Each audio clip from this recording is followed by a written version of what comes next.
लोकसभा निवडणुकीच्या तारखांची उद्या घोषणा होण्याची शक्यता। आचारसंहिताही लागू होणार। दुपारी 3 वाजता केंद्रीय निवडणूक आयोगाची पत्रकार परिषद।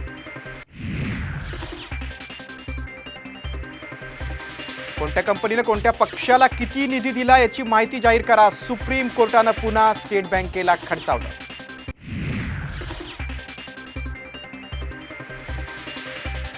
सासवडमध्ये अजित पवारांच्या सभेच्या ठिकाणी विजय शिवतारेंची बॅनरबाजी। बॅनर्सवर शिवतारेंचा खासदार असा उल्लेख।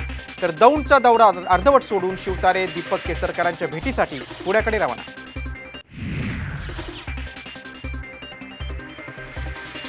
अमरावतीतून विद्यमान खासदार नवनीत राणा भाजपच्या कमळ चिन्हावर निवडणूक लढवणार। सूत्रांची माहिती, उद्या युवा स्वाभिमानी पक्षाच्या मेळाव्यात राजीनामा देण्याची शक्यता।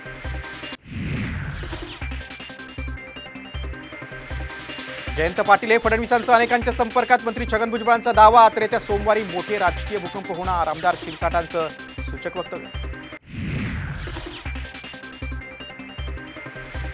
निवडणुकीपूर्वी शिंदे गटाला खिंडार पडण्याची शक्यता। 12 आमदारांची ठाकरे गटात घरवापसी। वकील असीम सरोदेंचा मोठा दावा।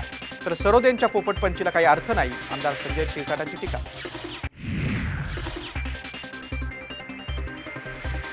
रावेर लोकसभा निवडणूक खडसे विरुद्ध खडसे होणार नाही। एकनाथ खडसेंनी केले स्पष्ट। कन्या रोहिणी खडसे विधानसभा लढण्यास इच्छुक असल्याची दिली माहिती।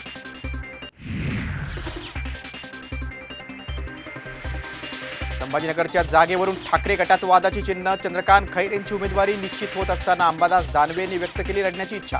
मातोश्रीवर बैठकीचा सिलसिला।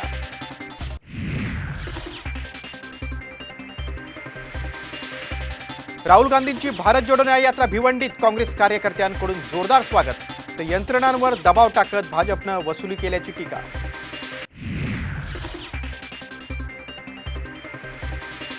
मुंबई महापालिका आयुक्तांच्या बंगल्याची 14 वर्षांची कर थकबाकी 4.5 लाख। माहितीच्या अधिकारातून माहिती समोर।